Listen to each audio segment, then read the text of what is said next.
Yes, MycoFi. I know it often gets read MyCoffee. We're working on that with the capitalization here, but really MycoFi is mycelial finance. It's mycoeconomics. It's learning from mushrooms and learning from fungal wisdom for the future of finance. How can we apply these design patterns to Web3 and beyond? And MycoFi really comes from, DeFi was decentralized finance. We have regenerative finance. You guys all know this. CoFi, collaborative finance, quite new to the space, really interesting. You should check it out. And MycoFi was kind of a joke that came out of the CoFi conference and has gotten way more popular. I'm sorry, CoFi.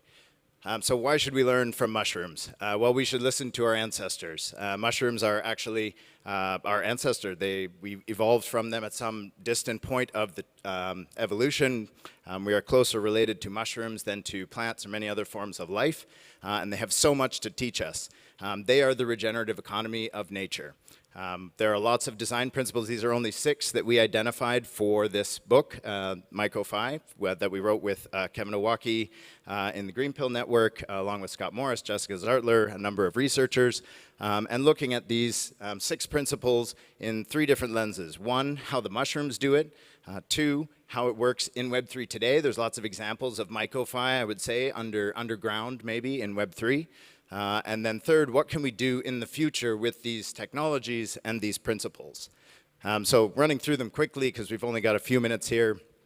How our network infrastructures, mycelium and blockchains are actually quite similar. Mycelium is the network of the forest, the wood wide web. I'm sure a lot of you have heard about that. Mushrooms are having quite a heyday. And very similar to blockchain networks in a lot of ways. We won't go through everything just to get through all the principles, but you can read a lot more about it in the book.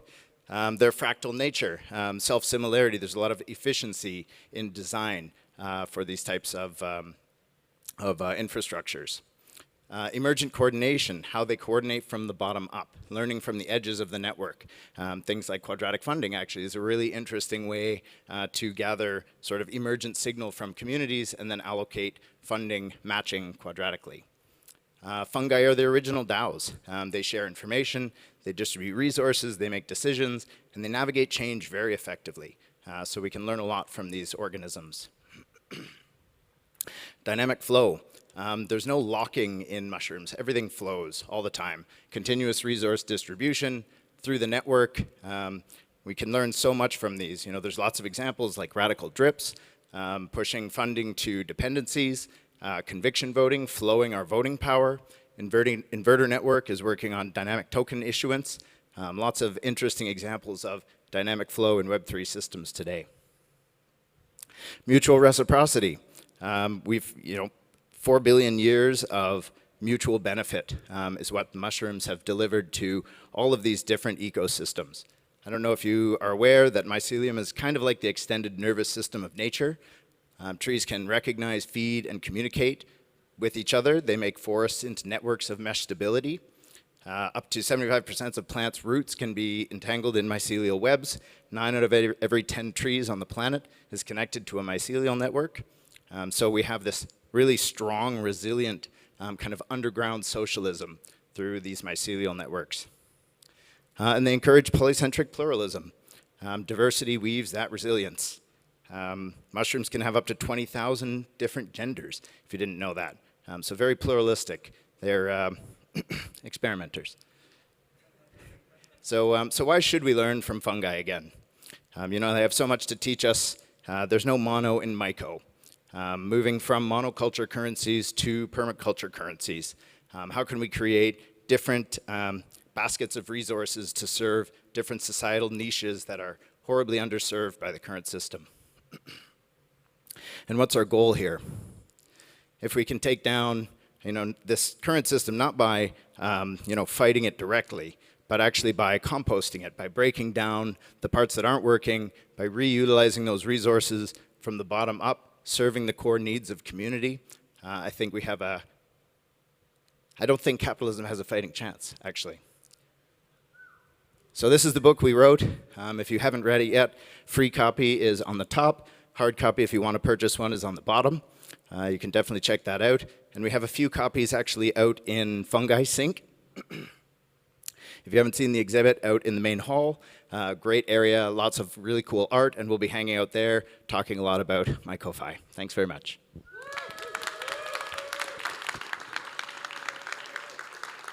Thank you very much, Jeff. That was amazing. And who wants to ask a question to Jeff?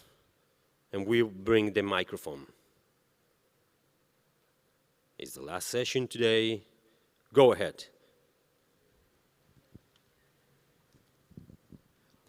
Why are they sharing resources with no profit incentive?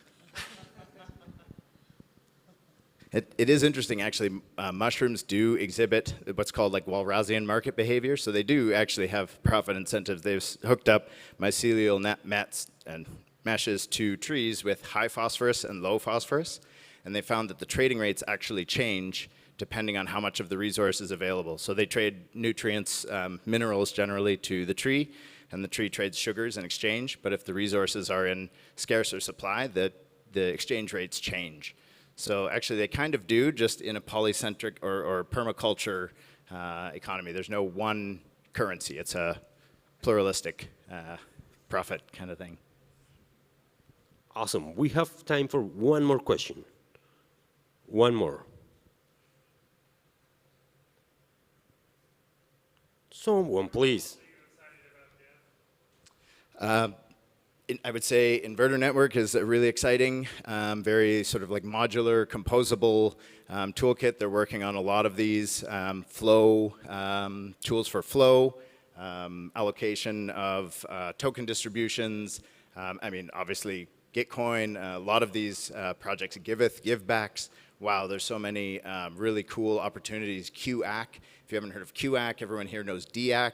There's now quadratic accelerators, which is kind of a bonding curve cross quadratic funding mix. Really cool innovation coming out of the space. Yeah, there's so much going on here. I'm sure actually this crowd probably knows more than me because there's so much innovation between every conference, and there's just so much to keep up with. So it's exciting times. That's right, exciting times with all the innovation we have seen here in Devcon all these latest years. We have one more question time. So who wants to? One more question. Okay.